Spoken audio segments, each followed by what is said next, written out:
come 2016, the BRICS Bank will be established, composed by pooling funds between China, Russia, Brazil, India, and South Africa. The BRICS account for 40% of the world population.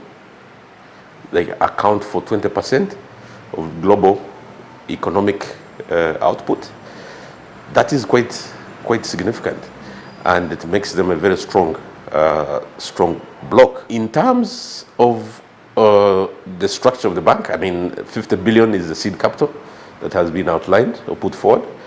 They have also come up with what they call as a contingent reserve account of 100 billion, which essentially is to deal with countries that are in financial difficulties. Is the BRICS arrangement parallel to the World Bank and IMF arrangement, previously known as Bretton Woods? Some people have said, is it competing with the IMF? No, it's a complement to, and we will be working and partnering with this arrangement if it, endures. So in that sense, I think it is important for us to have close communication with those regional bodies so that we can coordinate in a smooth manner in our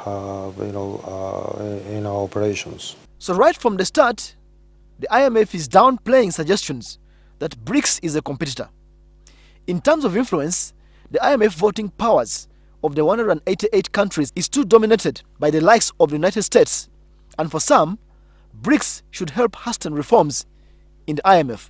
This may be a wake-up call for the IMF and the World Bank to speed up reforms, become more responsive to developing countries' needs. So that is a benefit that I see. We have been working on the so-called quota reform. That is the attempt to change the voting power of member countries in order to respond to the changing economic strength of the member countries. But the reform is being delayed at this moment, unfortunately. There's been some evolution of the IMF, for instance, in as far as developing countries are concerned, but more might have to be done. I think the IMF's main accomplishment over the last 25 years, from when I was in the bank to now, is their recognition of the need to customize. That there's no size fits all.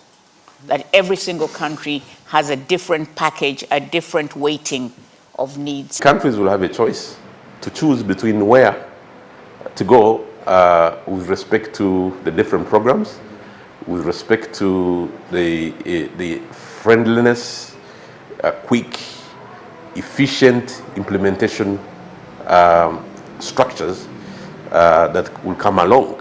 We shall have to watch and see how this new dynamic plays out in the global financial and economic arena.